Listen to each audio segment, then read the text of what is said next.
Subhanahu wa Ta'ala yang telah memberikan berbagai macam nikmat, diantaranya nikmat sehat, nikmat iman, serta nikmat Islam, sehingga kita dapat berkumpul walaupun melalui aplikasi via Zoom ini, sehingga kita juga dapat tetap menuntut ilmu, saling bertatap muka di forum diskusi pada siang hari ini, insya Allah diberkahinya. Kemudian sholawat serta salam tak lupa kita hanturkan kepada baginda Nabiullah Muhammad SAW. Diutusnya beliaulah kita dapat merasakan apa itu iman, apa itu Islam, dan apa itu ihsan, serta mudah-mudahan kita menjadi pengikut setianya sampai yaumil qiyamah nanti. Baik, sebagaimana yang telah kita tahu, bahwasanya diskusi pada siang hari ini ialah yang bertemakan dari Masjid untuk Kebangkitan Indonesia. Kita mengetahui bahwa Indonesia merupakan negara yang mayoritas umat yang memiliki agama, yaitu agama Islam. Hampir 90% penduduk di Indonesia ialah beragama Islam. Lantas, dengan mudahnya juga kita dapat menemukan masjid-masjid di sekeliling kita, sehingga banyak peran-peran masjid yang mulai tertinggal, yang sudah tidak sesuai dengan kuadratnya sebagai tempat, yaitu masjid. Masjid sendiri ketika zaman sekarang dengan zaman Rasulullah itu sudah hampir jauh berbeda. Ketika dulu zaman Rasulullah SAW, masjid dijadikan sebagai, tidak hanya dijadikan sebagai tempat beribadah atau sholat saja, tetapi beliau menjadikan masjid sebagai basis, mulai dari tarbiyah, tarbiyah, thalabul ilmi, terus menyusun strategi peperangan, serta mengajarkan kepada para sahabat-sahabatnya ilmu-ilmu yang hampir semuanya dijelaskan secara detail. Ilmu-ilmu Islam yang kita pun akhirnya dapat merasakannya pada hari ini. Walaupun ada berbagai tantangan, ada berbagai perbedaan di antara kita untuk saat ini, tetapi pada hakikatnya ketika saat di zaman Rasulullah itu, masjid memiliki peran yang sangat amat penting. Bahkan ketika Nabiullah Muhammad SAW berhijrah dari Mekah ke Madinah, ketika beliau sampai di Madinah, atau pada saat itu Yasrib, beliau mencari tempat untuk membangun masjid. Untuk apa? Yaitu untuk membangun tadi basis semua kegiatan umat muslim pada saat itu. Nah, balik lagi ke tema tadi, bahwa masjid pada hari ini dijadikan oleh umat muslim hanya sebagai tempat ibadah, hanya dijadikan sebagai tempat untuk pergi kegiatan, mulai dari sholat 5 waktu, ataupun ketika bulan Ramadan ini sedang rame-rame yaitu sholat tarawih, walaupun di tengah keadaan seperti saat ini. Nah, mungkin dari teman-teman semua ada yang mau menanggapi atau ada yang mau memberikan pendapatnya sedikit tentang bagaimana sih peran masjid pada hari ini yang dirasakan oleh teman-teman. Bisa untuk di apa ya, di kolom komentar bisa ada yang mau menanggapi, boleh.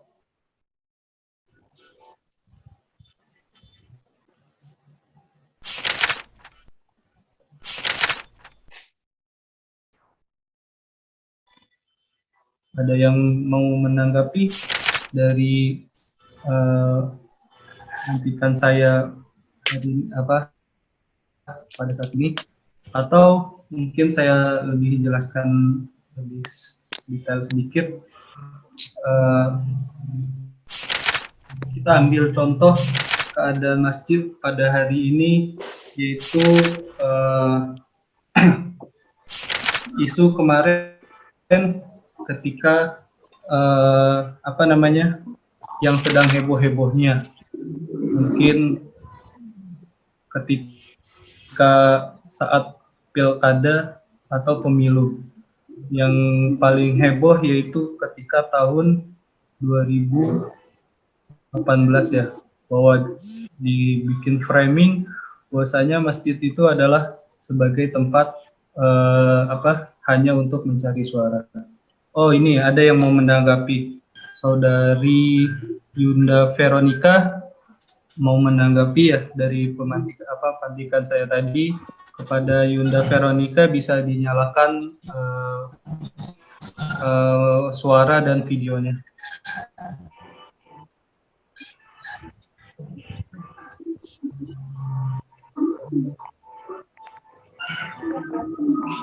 Yunda Veronica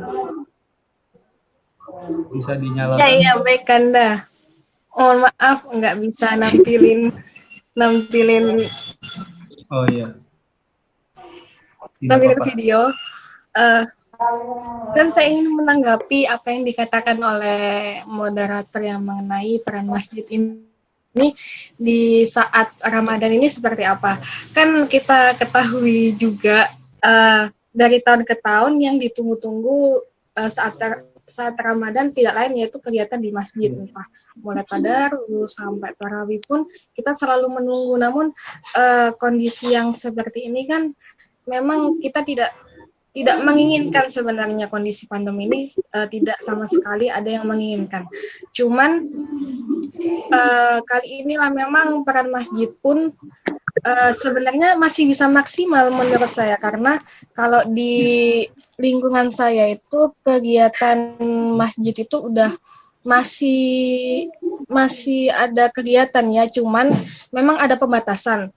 Sholat jamaah pun masih ada, cuman yang awalnya ada sekat antara laki-laki dan perempuan itu sekatnya mulai ditambah. Kemudian yang biasanya menempel di dinding itu mulai tidak boleh menempel di dinding. Jadi sekatnya yang dulunya hanya pembatas antara laki-laki dan perempuan, sekarang itu dari tepi dinding itu udah ada sekatnya. Jadi ada, kalau kita bayangkan itu ada tiga sekat, dinding sebelah kanan dan dinding sebelah kiri. Kemudian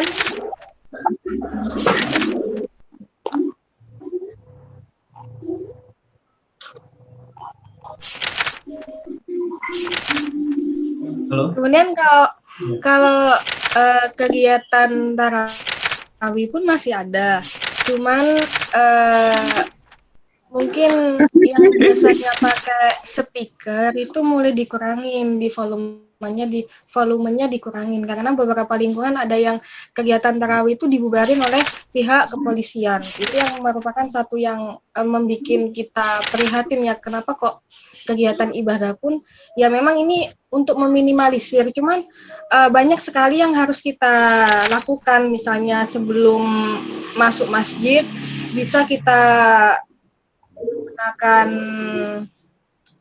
seperti halnya hand sanitizer, kemudian tidak bersalaman, dan di sini pun juga diterapkan ketika setelah sholat jamaah tidak boleh saling salam-salaman tangan supaya tetap menjaga kesehatan dan meminimalisir penyebaran.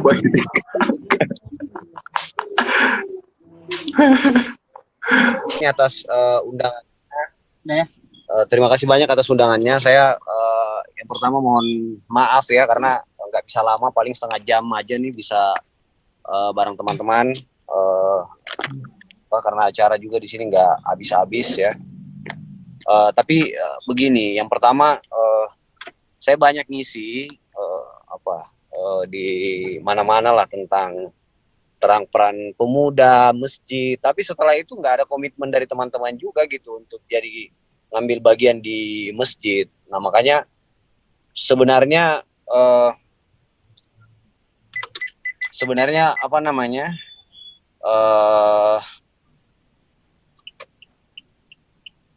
Ini butuh kesadaran yang tinggi dan butuh komitmen karena biasanya teman-teman HMI itu sini minta maaf nih, itu lebih banyak yang cenderung pragmatis lah ya. Nanti lihat ada manfaatnya yang ada di situ, baru mereka berbondong-bondong untuk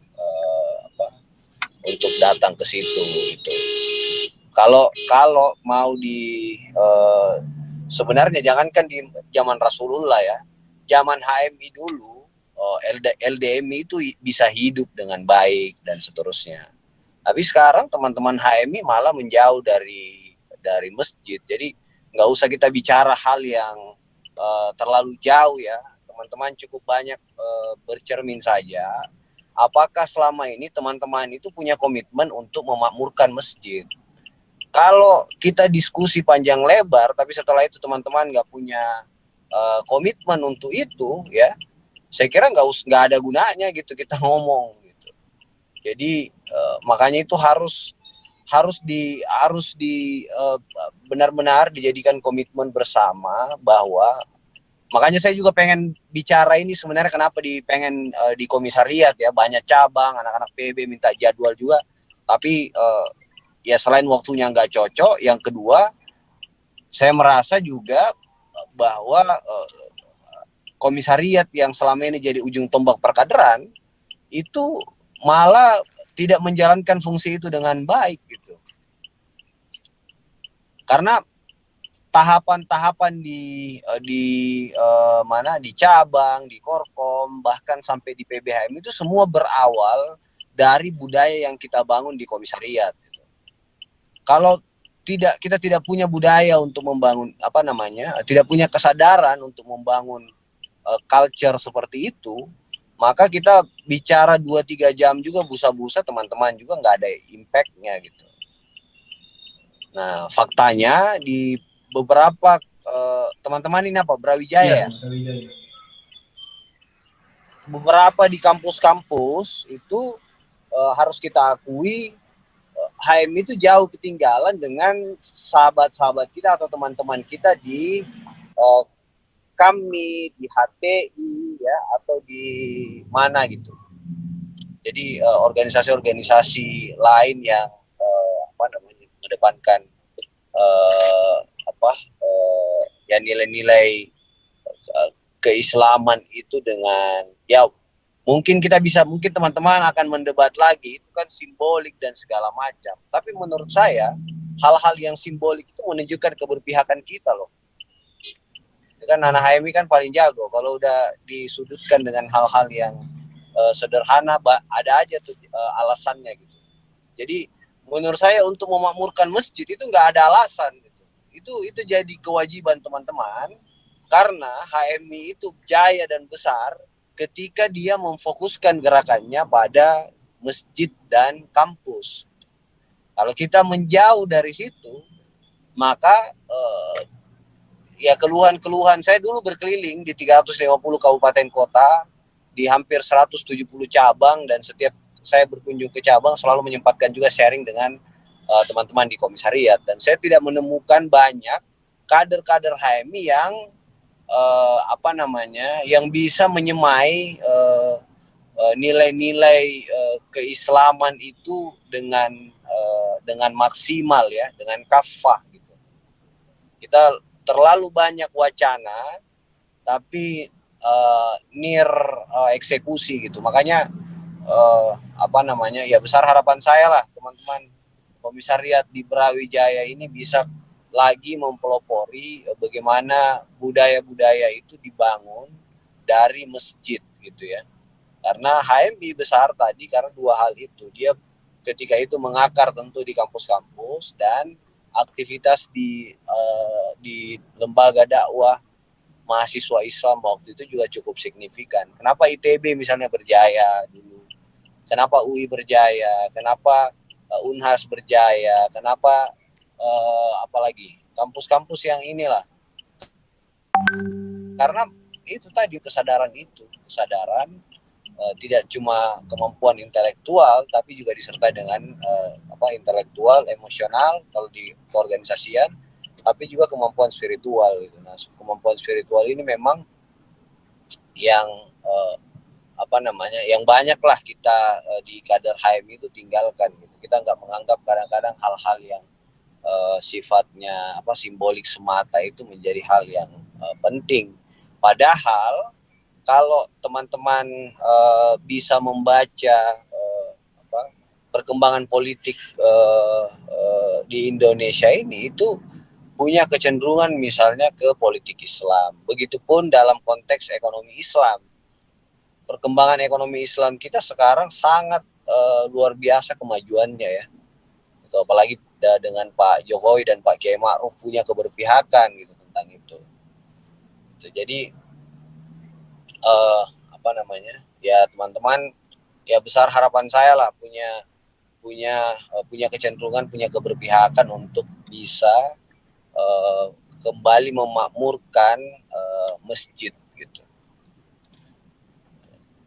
Nah, peluangnya di mana?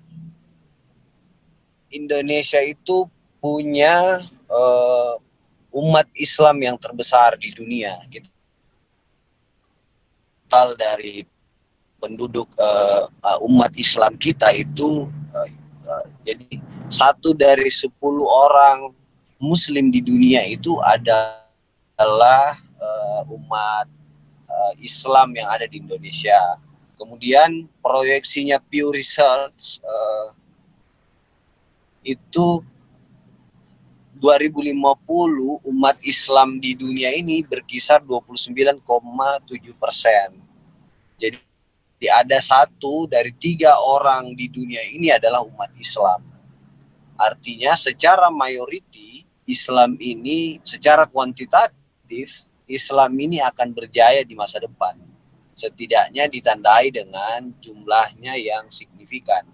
Nah, pertanyaannya kemudian secara kualitas seperti apa? Nah, disitulah perannya HMI sebagai organisasi mahasiswa Islam yang konsisten dengan misi keumatan dan kebangsaan, memposisikan dirinya. Gitu. Kalau kita sekarang misalnya banyak dihantui dengan Islam transnasionalis, Islam yang lain-lain, ya, itu karena HMI sekali lagi menjauh dari pusat aktivitasnya di zaman dulu itu di masjid. Kemudian dari total penduduk Indonesia yang berkisar 260 juta jiwa itu, ada 62,9% atau 63% penduduknya itu yang berusia muda. Berusia muda itu milenial dan sentenial ya. Nah, yang lain 80 sampai 87% dari total tadi generasi muda itu adalah generasi muda Islam. Jadi potensi umat kita, khususnya pemuda Islam kita itu sangat luar biasa di masa yang akan datang. Secara kuantitatif, secara kualitatif, kalau sekali lagi HMI tidak bisa kembali memerankan perannya dengan baik dalam menjalankan misi keumatan dan kebangsaan, maka saya kira mustahil kita akan menemukan kembali kejayaan HMI di masa lalu. Itu yang pertama. Kemudian yang kedua, jumlah masjid kita itu ada 800.000 masjid ya. bisa malah sampai 1 juta kalau kita hitung masjid yang ada di SPBU dan lain-lain. Nah, karena ada 800.000 dan lokasinya itu beragam ya, ada yang dalam lorong, ada yang pokoknya di mana-mana lah. Nah, pertanyaannya kemudian ini relevan juga dengan tadi pertanyaan moderator, bagaimana dengan fenomena masjid hari ini? Ya, hari ini memang yang kita lihat karena jadi begini, dulu zaman Rasulullah SAW itu masjid itu bisa hidup, bisa bergerak karena digerakkan oleh pemuda-pemuda Islamnya lah, termasuk Rasulullah SAW, Bilal dan yang lain. Gitu. Nah, sekarang aktivitas bukan cuma HMI, tapi hampir semua organisasi kepemudaan Islam itu sudah menjauh dari masjid, gitu. Sehingga potensi yang besar itu 800.000 dengan mayoritas pemuda Islam itu tidak sinkron gitu. Sehingga di masjid-masjid yang sekarang banyak ngisi itu adalah generasi setelah kita atau generasi yang lebih senior daripada kita, lebih tua daripada kita, generasi setelah kita. Nah, itu sebelum kita, itu yang menurut saya menjadi pekerjaan rumah kita semua, bagaimana agar mencari formulasi yang baik ya untuk pemuda atau mahasiswa Islam itu kembali menjadikan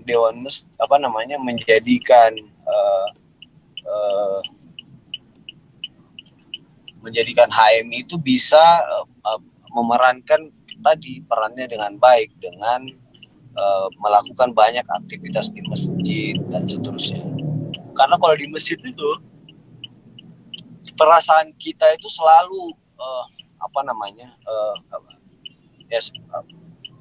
tentu kita tenang, teduh dan lain-lain ya. Tapi di luar dari itu ada 2 potensi besar yang harus kita rekatkan. Yang pertama potensi anak muda sebagai penggerak perubahan itu sendiri. Yang kedua masjid sebagai tempat untuk mendorong perubahan. Jadi subjeknya ada, dalam hal ini pemudanya, kemudian objeknya juga masjidnya ada. Nah, inilah yang harus kita selalu cari persinggungannya seperti apa yang kita bisa manfaatkan dari ruang-ruang yang selama ini kita tinggalkan itu untuk kembali menjadikan masjid itu kembali perannya seperti zaman Rasulullah SAW.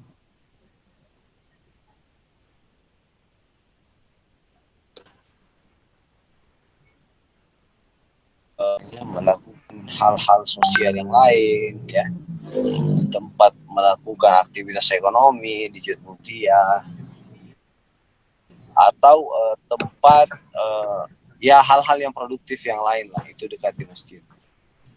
Nah, pertanyaannya kemudian, bagaimana mungkin kita itu mau mendesain banyak kegiatan di masjid, nah sementara aktivitas kita itu nggak pernah di masjid gitu. Pengajian atau diskusi harus di hotel, harus di mana, padahal masjid kita kan banyak, teman-teman bisa pakai itu. Jadi di akhir pembuka saya ini, saya pengen mengajak semua teman-teman untuk bisa punya agenda keberpihakan terhadap generasi muda Islam. Jadi kita semua ini, dan juga tentu produk-produk ekonomi Islam.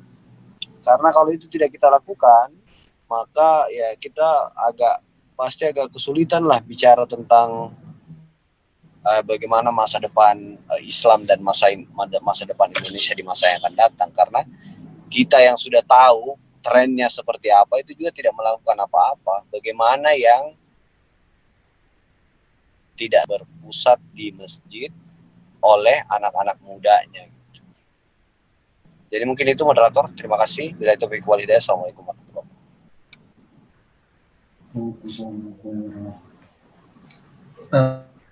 wabarakatuh. Baik. Kanda, terima kasih atas penjelasannya. Kanda, ini ada satu pertanyaan dari teman-teman semua. Ada, apakah Kanda Arif Rosid bersedia untuk menjawab? Boleh. Oke, saya bacakan ya Kanda nih ya. Ini ada dari Fikri Zulkafar dari cabang Tarakan. Dia ingin bertanya potensi masjid dengan Irma remaja atau remaja masjidnya apakah memungkinkan untuk membangun kemandirian pemuda muslim dengan membangun usaha menggunakan infak masjidnya. Bisa langsung dijawab saja Kanda.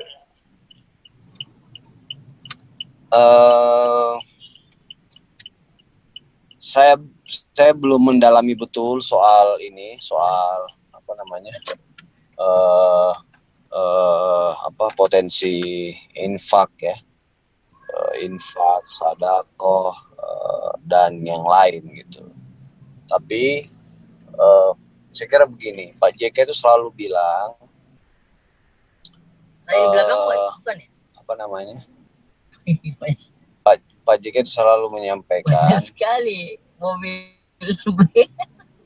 Pak JK selalu menyampaikan apa namanya? Sherlock.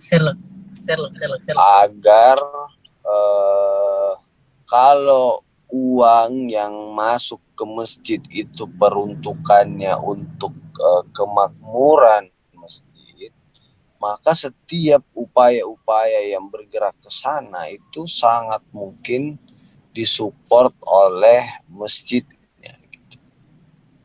Jadi saya kira saya berangkat dari hal yang itu dulu ya, bahwa kalau ada peluangnya maka dan apalagi peruntukannya buat kemakmuran dan lain-lain, asal nggak disalahgunakan kan. Jadi sepanjang untuk kemaslahatan ya menurutku sih sah-sah saja gitu. Kecuali kalau memang cuma digunakan untuk kan ada juga tuh kegiatan yang menghabiskan waktu, tenaga ya dan lain-lain, itu gak ada nilai dakwahnya lah gitu. Itu yang apa namanya, satu sisi yang saya menjawab tentang pertanyaan dari tadi ya, potensi infak itu. Tapi sebenarnya itu cuma sebagian kecil ya, karena sebagian besar teman-teman itu, kalau teman-teman bisa memaintain ya relasi yang baik dengan HIPMI misalnya, atau Kadin, atau mungkin yang punya duit lah di mana, di bank ya, perbankan gitu. Itu banyak tuh program-program, kayak misalnya di BSM kita lagi coba pengen dorong bagaimana UMKM itu bisa masuk ke Bukalapak dengan upskilling dari upskilling dari Lasnas. Itu Lasnasnya BSM kan cukup baik juga tuh. Jadi ya harapannya dengan teman-teman melihat potensi itu dengan baik, maka teman-teman akan memanfaatkan itu sebaik-baiknya.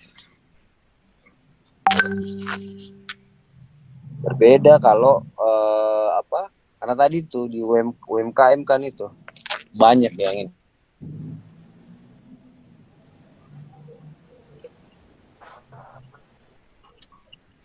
Oke. Apakah cukup Kanda? Siap. Mohon izin moderator bertanya. Oh iya. Baik, silakan untuk saudara. Assalamualaikum Bang Arif. Salam warahmatullahi wabarakatuh. Ya, perkenalkan Bang, saya dari HMI cabang Jayapura, dari Papua, Komisariat Mimika. Ya, oke baik Bang. Terima kasih lagi atas waktu yang diberikan. Sangat menarik tema kita pada sore hari ini. yang menjadi pertanyaan dari saya Bang, sebagaimana kita ketahui bahwa masjid-masjid kan sekarang kan sudah dikuasai oleh umur yang ada di setelah kita begitu Bang. Begitupun dengan remaja dengan usia yang setelah kita begitu Bang. Artinya yang usianya sudah tua begitu Bang. Yang duduk di bagian posisi-posisi DKM masjid Bang. Nah, sehingga saya pribadi begitu Bang, dari HMI juga, kita juga mau begitu. Bagaimana pergerakan HMI itu dimulai dari masjid, supaya HMI itu nuansa Islamnya itu memang benar-benar terlihat di tengah-tengah masyarakat begitu Bang. Nah, artinya kita mau masuk ini Bang, mau masuk ke mengambil posisi-posisi yang ada di dalam masjid, supaya kita juga bisa bergerak. Karena di sini Bang, kadang-kadang kita berselisih pendapat begitu sama DKM-DKM yang ada di masjid sini Bang. Sehingga kita juga kadang agak sulit begitu untuk memulai pergerakan. Nah, di sini saya minta sarannya daripada Bang Arif, itu kira-kira strateginya begitu Bang, supaya kita adik-adik komisariat HMI di sini bisa juga memiliki peran penting begitu di dalam masjid untuk kepentingan umat. Terima kasih Bang. Iya. Baik, terima kasih. Terima kasih. Ya, langsung dijawab saja bukan dari Langsung jawab ya. Masjid ya. Jadi begini, saya dulu juga waktu masuk pengurus Dewan Masjid ya, usia saya itu mungkin yang paling muda lah ya dibanding pengurus yang lain. Dan di Dewan Masjid itu hampir semua tokoh-tokoh umat juga yang lain. Misalnya mantan Sekjen PBNU almarhum Kiai Ahmad Bagja. Kemudian banyaklah mantan Ketua Umum Pemuda Muhammadiyah. Ada menjadi tokoh PII, ada yang jadi tokoh Persis dan yang lain gitu. Jadi terlalu banyak ya yang senior ini yang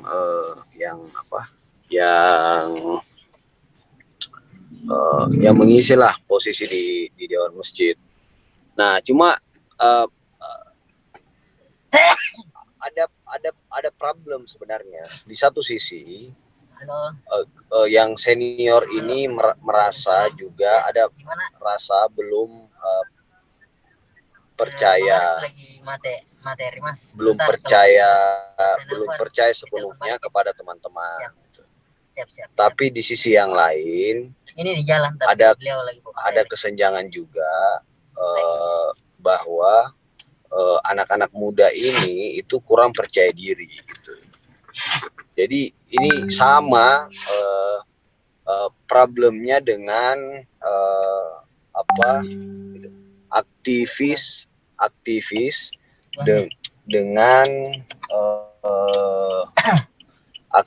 dengan mereka yang akademisi ya. Kita selalu menuduh mereka misalnya hedon lah, apalah segala macam ya. Di sisi yang lain mereka juga tuduh kita macam-macam. Nah itu begitupun saya kira ada gap seperti itu di masjid antar generasi ini. Mereka belum percaya karena teman-teman juga mungkin selama ini nggak pernah mengabdi juga di masjid gitu. Ujuk-ujuk mau datang ke masjid mau nguasain. Nah, di sisi yang lain ada juga sebagian teman-teman yang memang aktivitasnya itu Pak Mansur lagi hotel di sini juga dari Bulog tadi bareng-bareng. Nggak kurang percaya diri juga gitu sama dirinya kan. Nah, saya kira pengalaman saya di Dewan Masjid pelan-pelan saya masuk, saya dari bawah ya. Jadi ketua pemuda Dewan Masjid sampai saya diamanahi jadi PLT Sekjen Dewan Masjid oleh Pak JK, itu semuanya prosesnya nggak singkat gitu. Saya memulai dari nol lagi dan banyak senior kita yang pernah di PBHMI itu karena ya mungkin karena sudah selama ini merasa di atas itu nggak mau lagi ngurusin hal-hal yang teknis dan lain-lain. Kalau saya nggak pernah mau terjebak gitu dari ya apalagi soal jabatan ya. Menurut saya sih biasa aja tuh semua, nggak perlu ada hal yang kita banggakan lah. Yang kita malu kalau kita dikasih jabatan kemudian kita nggak ada manfaat di situ. Jadi saya mulai semuanya dari nol, bergaul dengan tokoh-tokoh umat di Dewan Masjid, dan alhamdulillah sekarang hampir semua aktivitas-aktivitas yang strategis itu diminta bantu saya gitu. Nah makanya penting itu teman-teman lakukan, teman-teman pelan-pelan membangun trust itu dengan generasi setelah kita. Jangan membangun kecurigaan berlebihan. Mereka bukan nggak percaya, tapi mereka belum percaya sepenuhnya lah.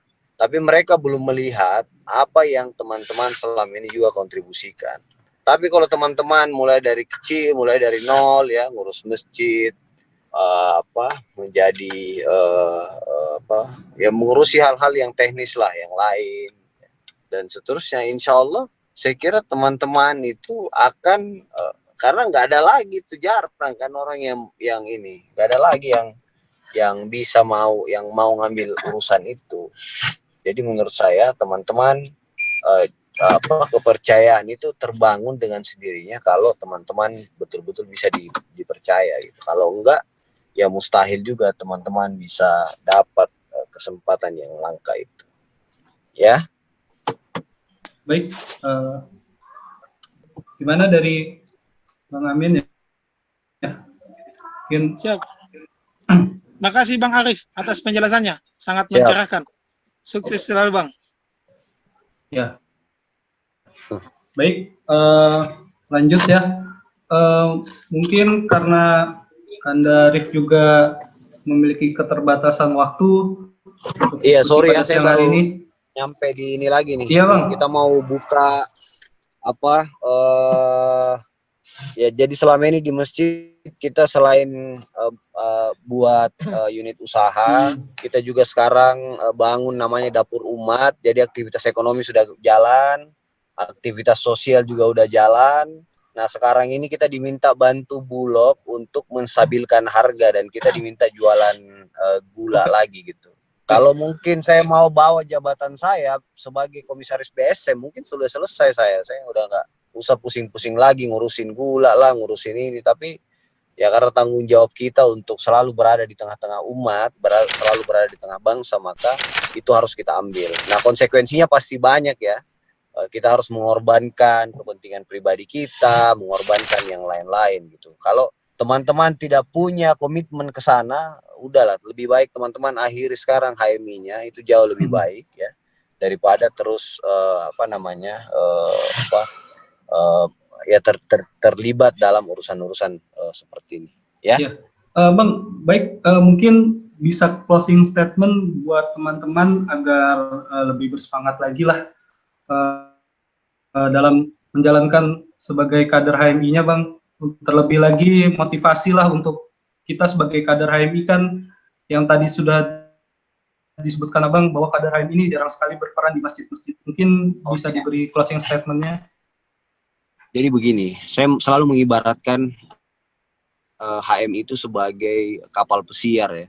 Jadi kapal pesiar itu akan selalu mengantarkan orang-orang yang pantas itu sampai ke Pulau Harapan gitu. Ya, jadi sekali lagi HMI itu ibarat kapal pesiar yang selalu mengantarkan kader-kader terbaiknya untuk sampai ke Pulau Harapan gitu. Apa yang menjadi harapan dia? Itu kalau kita punya komitmen terhadap itu. Nah, di sisi yang lain dia juga jadi kayak seperti apa ya HMI ini ya. Kalau kita membesarkan HMI sekelangkah, maka HMI ini akan membesarkan kita 10 kali langkah. Begitupun kalau kita mengangkangi HMI ini selangkah, maka organisasi ini tidak akan tinggal diam. Dia akan menenggelamkan teman-teman sampai ke dasar laut gitu. Jadi saya nggak pernah khawatir ya sama orang-orang yang tidak punya komitmen sama HMI, orang-orang yang cuma cari untung di HMI itu umurnya di HMI itu nggak akan panjang gitu. Berbeda dengan mereka yang membawa nafas tadi keumatan dan kebangsaan. Dia selalu berdiri dalam komitmen itu. Itu selalu akan hidup dia. Dia akan selalu memperoleh tempat yang layak, tempat yang sebaik-baiknya.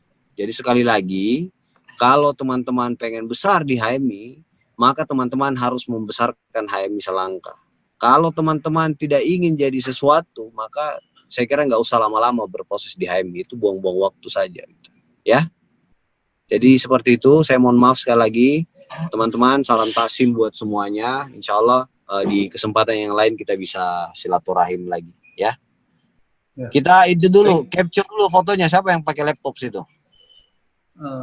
Pada pakai laptop sih Bang, saya juga ya udah, laptop. Kau foto dulu kalau gitu, nanti kirimin ke aku. Oke, siap. Yang lain ini masih banyak yang tutup mukanya nih, buka aja. Siap Bang, nanti kita tag lewat Instagram Bang. Yo, atur Jo. Ya.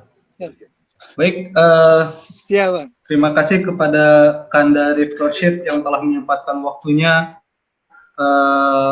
kepada kita, walaupun sedikit tapi sangat bermanfaat sekali ya pemaparan materinya, penjelasannya. Semoga apa yang telah diberikan, apa yang telah dipaparkan tadi dapat kita serap ilmunya dan berkah juga bagi kita semua, sehingga kita dapat menjalankan sebagai kader HMI yang secara kafah ya tadi yang sudah dijelaskan dari Rashid, terlebih lagi untuk memakmurkan masjid-masjid ya paling tidak di kampung kita sendirilah, seperti itu. Baik, terima kasih, semangat Bang Arif, ya semangat Bang untuk kemanusiaannya. Untuk itunya. Siap. Ya, mungkin saya akhiri saja untuk diskusi. Udah foto ya? Ya, sudah Bang. Udah fotonya ya? Oke, thank you ya. Yuk, makasih. Assalamualaikum. Salam. Makasih Bang. Yuk. Ya, baik teman-teman, saya sebagai moderator mohon maaf sebesar-besarnya bila mana pada siang hari ini diskusi berjalan secara tidak ya sesuai harapan teman-teman, yang dimana dari pemateri memiliki keterbatasan waktu, sehingga tadi saya lihat juga di kolom komentar juga banyak ya teman-teman yang ingin bertanya, ada yang bahkan tidak sempat bertanya. Maka saya dari moderator memohon maaf sebesar-besarnya atas apa yang telah terjadi pada diskusi pada siang hari ini. Baik, kurang lebihnya mohon maaf. Billahi wa taufiq wal hidayah. Wassalamualaikum warahmatullahi wabarakatuh.